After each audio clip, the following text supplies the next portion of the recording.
Hello guys, welcome to the new video. जैसे कि मैंने पिछले वीडियो में बताया था, मैं अगले वीडियो में आपका सेकंड फेवरेट शो के बारे में बात करूंगा। और जो आपका सेकंड फेवरेट शो है, जो मास्टर शेफ के साथ साथ रिलीज हुआ था, उसका नाम है शार्क टैंक इंडिया। जैसे कि आपको पता है, शार्क टैंक इंडिया का फर्स्ट सीज़न बहुत ही फेमस हुआ था। बहुत लोगों ने इसको पसंद भी किया था, क्योंकि ये नया फॉर्मेट था इंडिया के लिए। और उस फर्स्ट सीज़न में जो सबसे ज़्यादा चले थे, लोगों ने जिसको सबसे ज़्यादा पसंद किया था, वो थे अश्नीर ग्रोवर। क्योंकि वो बहुत ही ब्लंट थे, रूड भी थे एज सच, बट उनका फीडबैक हमेशा सही होता था। वो कभी कभी फाउंडर्स को बहुत रूडली बताते थे, बट उस बिज़नेस में, उस लाइन ऑफ बिजनेस में रूडनेस ज़रूरी रहता है, ताकि वो रियलाइज़ करे कि वो क्या कहना चाहते हैं, राइट। तो उसके वजह से फर्स्ट सीज़न बहुत ही फेमस हुआ था। उसके बाद आता है हमारा second season shark Tank India का, जो कि मास्टर शेफ के साथ साथ रिलीज़ हुआ था, और हम बहुत एक्साइटेड थे इसको देखने के लिए। और ये काफ़ी हद तक, जितना पिछले सीज़न चला था, इस सीज़न भी चला। डील्स बहुत अच्छे अच्छे आए थे, बहुत अच्छे अच्छे आइडियाज़ लेके लोग आ रहे थे। तो इस सीज़न भी हम बात करेंगे जजेस के बारे में, किसने कितना इन्वेस्ट किया, किसने सबसे ज़्यादा डील्स क्लोज किए, किसने सबसे कम क्लोज किए, इसी बारे में बात करेंगे।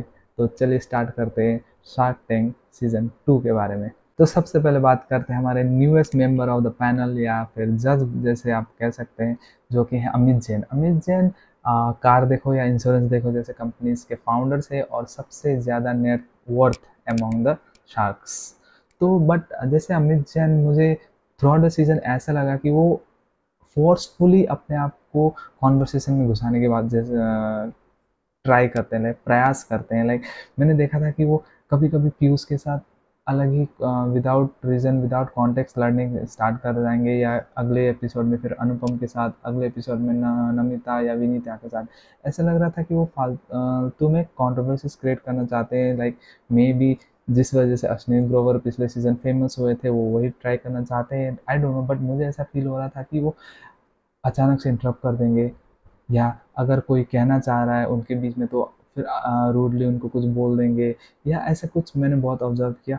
और ये भी बहुत ऑब्जर्व किया कि जैसे कोई टेक रिलेटेड प्रोडक्ट लेके आता है या आइडियाज़ लेके आता है, तो इन डेप्थ में इतने घुस जाते हैं। लाइक वो ऐसा लगता है कि वो पहले कोड रिव्यू करेंगे, उस बंदे का गिटहब खोलेंगे, उसका कोड रिव्यू करेंगे, और उसमें बग नहीं मिला तब जाके इन्वेस्ट करेंगे। तो मुझे बहुत लगा कि वो ज़्यादा ही शो ऑफ करने की कोशिश कर रहे हैं इन अ बिट, कहीं कहीं पे। और अमित जैन क्योंकि बहुत कम एपिसोड्स में भी आए थे, इस सीज़न के सबसे कम डील क्लोज करने वाले शार्क्स हैं, जिन्होंने बस 20 ही डील्स क्लोज किए हैं, जिसमें से 10 सोलो हैं। बल्कि बट फ्रॉम सोलो पर्सपेक्टिव, वो हाईएस्ट सोलो डील्स उन्होंने क्लोज किए फॉर 8.66 CR। तो हमारे अगले शार्क है लेडी शार्क शुगर कॉस्मेटिक्स से विनीता सिंह। मुझे लगा कि Vinita Singh through out the season बहुत ही सेफ प्ले कर रही थी।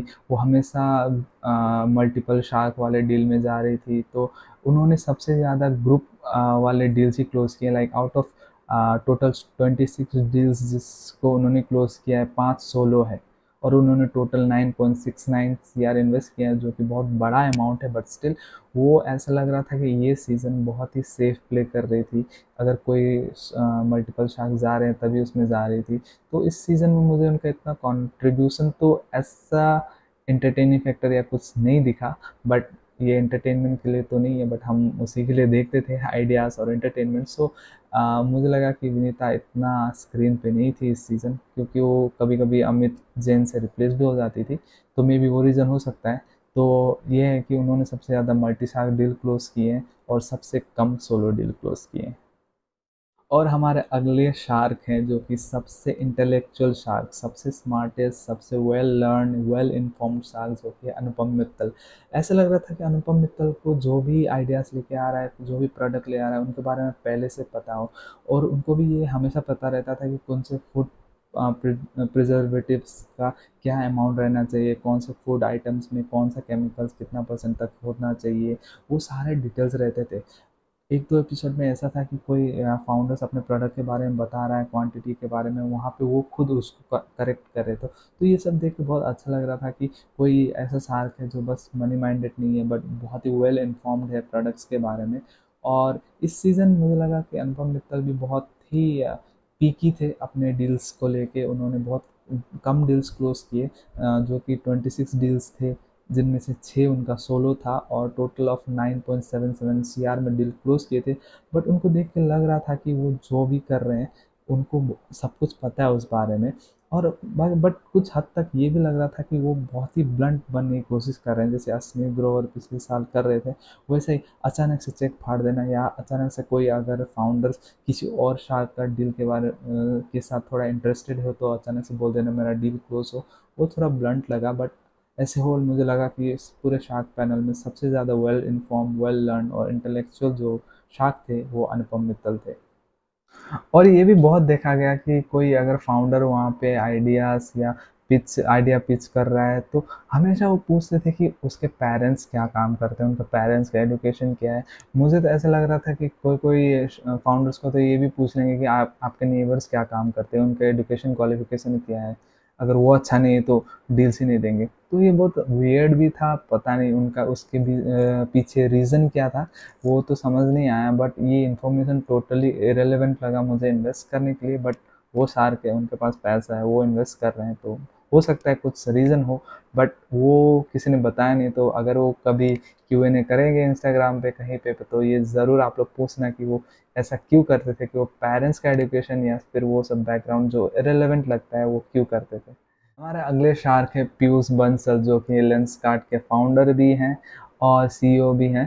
तो लेंसकार्ट, मुझे पीयूष लाइक मेरे सबसे फेवरेट शार्क में से एक हैं इस सीज़न के। और मुझे ये भी लगता है कि वो अपने आप को बहुत ही एक ह्यूमैनिटेरियन की तरह डिस्प्ले करते हैं थ्रू आउट द शो। वो ऐसे दिखाते हैं कि वो यहाँ पे पैसे बनाने के लिए नहीं आया, पैसे तो मैं ऐसे ही बना लूँगा, यहाँ पे मुझे बस सपोर्ट करना है टाइप। और कभी कभी ये भी दिखा है कि वो बहुत शार्की डील्स करते हैं, अगर कोई भी इन्वेस्ट नहीं कर रहा तो वो बहुत ही शार्की डील्स देते हैं। बट ऐसे होल्ड वो बहुत ही अच्छे डील्स भी देते हैं, तो इसलिए मेरे सबसे फेवरेट शार्क में से एक हैं। और जैसे उन्होंने जुगाड़ू कमलेश को हेल्प किया था वो बहुत अच्छा लगा था पिछला सीज़न देख के, इस सीज़न भी उन्होंने बहुत अच्छे अच्छे डील्स दिए। और एक पार्ट ऐसा भी था जब वो पैराडाइज हेयर कलरिंग वाले का पिच हो रहा था, उन्होंने बहुत अच्छा डील दिया था। बट वो पहले से ही प्रीडिटरमाइन थे कि उनको किसी और का डील लेना था, और ये बहुत कंट्रोवर्सी भी हुआ था, बहुत हेट भी मिल रहा था उनको कमेंट्स में इंस्टाग्राम पे कि उनको पीयूष का डील लेना चाहिए था। बट ये तो उनके ऊपर है वो किनका डील्स लेंगे। बट मेरे सबसे फेवरेट शार्क इस सीज़न थे पीयूष बंसल। वो फीडबैक हमेशा टू द पॉइंट देते हैं। वो एक्चुअली फाउंडर्स में इन्वेस्ट करने की ट्राई करते हैं। अगर फाउंडर्स उनको बहुत अच्छा इम्प्रेसिव लगा तो वो आइडियाज़ और बिजनेस के बारे में इतना नहीं पूछते, बस उसमें इन्वेस्ट करते हैं। वो टू द पॉइंट होते हैं, वो beating the around the Bush वो सब नहीं करते हैं। तो ये भी बहुत अच्छा लगा उनके बारे में। तो इस सीज़न उन्होंने टोटल 40 डील्स क्लोज किए, जिनमें से 7 सोलो था विद 16.6 CR वैल्यूएशन। हमारे अगले शार्क हैं the salmon boy of Shark tank, जो अपने घड़ी ऐसे पहनते। मैं घड़ी ऐसे पहनता हूँ तो पता नहीं इसमें हार्ट बीट भी नहीं दिखता है, ब्लड ऑक्सीजन भी नहीं दिखता, बट उनको कैसे दिखता है पता नहीं। मे भी ये हो कि उनके हाथ में पैसे आता तो इसमें हार्ट बीट अपने आप करेक्ट हो जाता हो। बट वो बहुत ही अजीब तरीके से घड़ी पहनते अपने, not in the wrist but अपने पाम पे। पता नहीं रीज़न क्या है, मे बी स्टाइल प्रमोट कर रहे हैं, अपना घड़ी प्रमोट कर रहे हैं ऐसे दिखा के। तो पता नहीं उसका रीज़न तो क्या है। बट उन्होंने इस सीज़न सबसे ज़्यादा डील्स क्लोज किए with total of 41 deals through this season. ऐसा लग रहा था कि वो पिछले सीज़न की तरह इतने अपने आप को शो नहीं कर रहे थे। पिछले सीज़न वो था कि अपने आप को बहुत शो कर रहे थे, हमेशा कुछ ना कुछ बोले जा रहे थे। इस सीज़न वो थोड़ा सा साइलेंट थे, बट डील्स उन्होंने सबसे ज़्यादा क्लोज की विद 41 डील्स, जिनमें से 6 सोलो थे। उन्होंने ग्रुप बहुत ज़्यादा मल्टीशार्क डील्स लिए, खास करके नमिता और विनीता के साथ। और टोटल ऑफ उन्होंने टोटल 17.84 CR के डील्स लिए। टोटल उन्होंने उतना इन्वेस्ट किया है फाउंडर्स पे। तो और ये भी थोड़ा वियर्ड लग रहा था इस सीज़न की वो हमेशा ही नमिता का डील को प्रमोट कर रहे थे, ऐसा वो ब्रदर सिस्टर रिलेशन दिखाने की कोशिश कर रहे थे, जो कि पता नहीं इस स्टेज पे सूट तो नहीं करता। बट इंडिया है, इंडिया पे यही बिकता है, तो मे बी ये प्रोड्यूसर का आइडिया भी हो सकता है। बट हमेशा भाई बहन वाला बहुत दिखाने की कोशिश कर रहे थे, जहाँ पे नमिता ये बोल रही थी कि अगर वो कुछ भी प्रोडक्ट विनीता के या अमन गुप्ता के प्रोडक्ट के साथ मैच कर रहा हो तो वो इन्वेस्ट नहीं करेंगे, जहाँ पे विनीता और अमन गुप्ता भी वही कह रहे थे। और पीयूष ने बोला था कि वो तो करेगा। तो ये बहुत भाईचारा वाला सिस्टम दिखा रहे थे, जो इंडियन ऑडियंस को इमोशनली अट्रैक्ट करने के लिए भी हो सकता है, जो प्रोड्यूसर ने बोला हो, या फिर उनका अपना टैक्टिक्स भी हो सकता है। बट आई थिंक ये बहुत वियर्ड है जहाँ पे लोग अपना आइडियाज़ पिच करने आते हैं। ऐसा कंडीशन उनको नहीं रखना चाहिए। अगर वो रख रहे हैं तो वो फाइनल स्टेज तक वो आइडिया पिच होना ही नहीं चाहिए। तो वो मुझे बहुत वियर्ड लगा कि ये लोग अलग ही रीज़न देते हैं। लाइक जैसे राहुल दुआ ने बताया था कपिल शर्मा शो में कि अगर इनको डील्स लेना ही नहीं तो बहुत वेट रीजन देते हैं। अगर कोई कंपनी B2B कर रहा है तो उनको बोलेंगे आप B2C नहीं कर रहे इसलिए मैं आउट हूँ। अगर कोई B2C कर रहा है तो आप B2B क्यों नहीं एक्सप्लोर कर रहे, आप में विजन नहीं है इसलिए मैं आउट हूँ। अगर कोई दोनों कर रहा है तो आपको विजन ही नहीं है कि आपको कहाँ किस तरफ पे अपनी कंपनी लेके जा रहा हूँ इसलिए आउट हूँ। तो वैसा ही सिनेरियो बन रहा था यहाँ पे भी कि उनको अगर कोई डील पसंद नहीं है तो ऐसा ही रीज़न दे रहे थे कि, और वो डील्स क्लोज कैंसिल करने के लिए या फिर अपने आप को आउट दिखाने के लिए कि उनमें इंटरेस्ट नहीं है।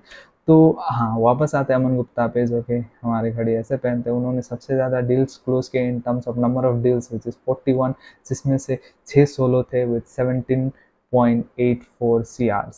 नेक्स्ट और आखिरी shark from this season is Namita Thapar, the Pharma with no expertise in any of the pitch last season to highest number of investment in terms of money spent, that is 19.04 CR this season।